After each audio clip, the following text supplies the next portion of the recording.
Bonjour, grâce au confinement ou à cause du confinement, j'ai ici une question d'une étudiante, Magali. Cette vidéo est donc pour Magali, mais en même temps, vous en profitez. Alors, l'objectif, c'est de se dire, je veux un objet qui brise un autre, simplement en rentrant dedans. Donc un effet, on va dire, traditionnel. Alors, dans Houdini, il y a plusieurs techniques. Alors, la première des choses, c'est qu'on va créer l'objet qui va se briser, donc voici la sphère, et puis par la suite je vais créer l'objet box qui va servir d'objet créant la collision. Je vais ajuster la taille de la sphère en la faisant plus grande dans son espace objet, et je remonte avec U. Dans la box, je vais mettre un nœud de transform, c'est une manière de fonctionner que j'ai déjà appliqué plusieurs fois, ce qui m'évite de bouger les informations de l'espace objet, et ce sont les transformations que je vais modifier en plaçant l'objet par exemple à cet endroit.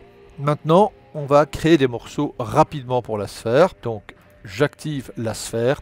Je vais ici dans Modèle et je vais choisir le nœud Shatter. Dans le nœud Shatter, on a ici le Check Center qui va me permettre de définir les nombres de morceaux que va contenir la sphère. Donc, je vais mettre par exemple 500. Je remonte avec U.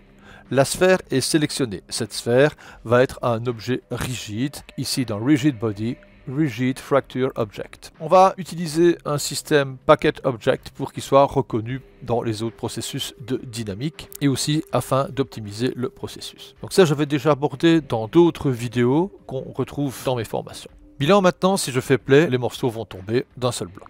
Je vais aller dans le DOP Network, donc le Dynamic Operator, et on retrouve ici la sphère. On peut remettre d'autres objets avec l'outil Merge. Dans ce cas-ci, on n'a pas besoin, donc limite, je vais déjà détruire ce nœud, donc supprimer ce nœud, qui est en Rigid Body. On peut rajouter des objets de collision avec le Merge, tout ça subissant la gravité et la sortie de la vue schématique relatif à la dynamique. Le système de Rigid Body fait automatiquement des objets actifs. Donc, on voit ici, Initial Object Type, il est actif, donc automatiquement, il tombe. Donc moi, ce que je vais faire, c'est qu'il est statique. Voilà. Donc ici, son statut est statique. Bilan, si je fais play, mais il n'y a rien qui bouge, forcément. On va donc ici changer, donc je vais agrandir un petit peu, le statut, non pas le statut initial, puisque le statut initial ici nous intéresse, je ne bouge plus, je suis fracturé, je suis reconnu comme objet rigide, mais je bouge. Par contre, on va changer ce statut lorsqu'il y aura interpénétration ou reconnaissance dans un groupe. Donc ici, ce qu'on va faire, c'est de mettre une multi-solution. Donc ici, on va créer un nœud multi-solver. Alors le nœud multi-solver, lui, il va être connecté au merge. Le rigid body, on va le déconnecter et on va le laisser flottant pour le moment. Le multisolver va prendre directement la solution de la sphère statique et c'est ici qu'on va mixer des réactions, des contrôles de la géométrie avant la simulation. Et là, on va créer un nouveau nœud qui est le Soap Solver. Donc Tab, Soap, Solver. Celui-ci, on va le connecter d'abord dans la seconde entrée qui est plus grande du multisolver et après on va mettre le Rigid Body Solver. On va aller maintenant dans le Soap Solver et on va retrouver ici un niveau géométrie. Donc ça c'est intéressant parce qu'ici c'est la sortie de la géométrie sphère. Alors je vais créer un groupe tout simplement, donc c'est comme si je continuais une création dans l'espace objet d'une géométrie en fait. Groupe. Ce groupe va être connecté tout simplement à cet endroit et c'est ce groupe qui va englober la zone qui va subir le comportement actif de la dynamique. Alors ce groupe, on peut l'influencer avec ce qu'on veut. Bon, moi j'ai mis un cube, donc ici je vais mettre OM pour Object Merge et je vais aller chercher dans Object la boîte, mais la transformation de la boîte. Accepte. Je vais le connecter au groupe et si je viens dans le groupe, dans le nœud du groupe, on va choisir des points. Alors ça, vous connaissez aussi, en tout cas ceux qui suivent mes formations, parce que si je veux prendre une région, j'active en utilisant un objet, il n'y a uniquement que les points et les vertices qui seront reconnus. Voilà pourquoi j'ai pris aussi groupe type point. Nous avons une nouvelle sélection qui va créer un nouveau comportement. Cette sélection, c'est d'aller chercher un objet, je rappelle, statique, via un groupe qui va utiliser les transformations d'une boîte. Alors pour cela, on va créer un attribut spécifique qui va donc être actif. Je vous rappelle que les objets dans Houdini ont plusieurs attributs. Alors ici, nous allons retourner au DOP, c'est-à-dire au Dynamic Operator, voir ce qu'il en est. Alors petite astuce pour voir les attributs existants sur un objet, on est ici dans le DOP Network, donc le Dynamic Operator en vue schématique.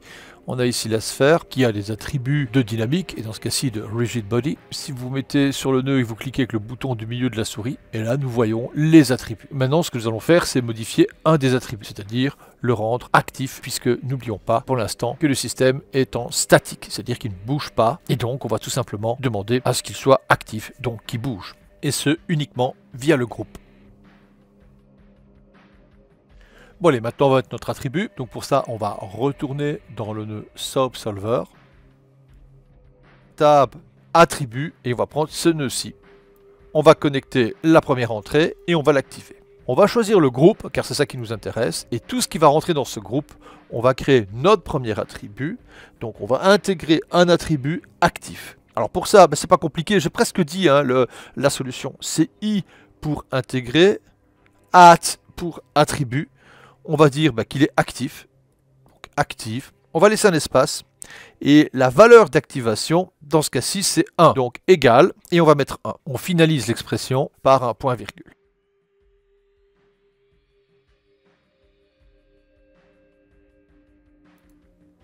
Je remonte avec U. On est ici dans la gestion de la dynamique. Et là, je remonte à nouveau avec U. Et je retrouve ici le box object. Dans Box Object, je rappelle, j'ai les transformations. Je vais placer les transformations à cet endroit, basculer en filaire et faire play. Rien ne se passe, sauf si je rentre la boîte en utilisant les transformations dans la sphère. J'enlève l'affichage filaire et je vais désactiver la sortie de la boîte. Comme ça, la boîte, on ne la voit plus, mais mes transformations sont toujours actives.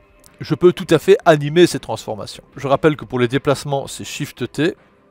Et ici, ma clé est en clé automatique. Il me suffit tout simplement d'avancer sur la timeline et de rentrer dans la sphère à l'endroit où je veux que la dynamique soit active. Alors si vous ne voulez pas que ça rame trop, vous pouvez toujours désactiver en cliquant sur le cerveau le processus de dynamique. Comme ça, ça va vous permettre d'animer votre objet.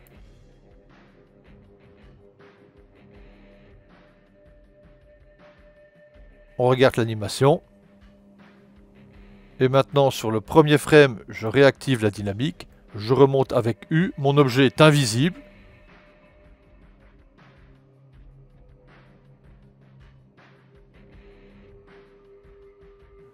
Si je retourne sur la sphère, je rappelle que j'ai ce nœud qui gère le nombre de fractures. Je reviens sur le premier frame et je vais dire que j'aimerais bien beaucoup plus de fragments. Je vais en mettre 1000.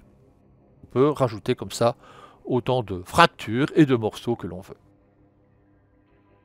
Et voici maintenant, on arrive à terme du support pour Magali. À bientôt!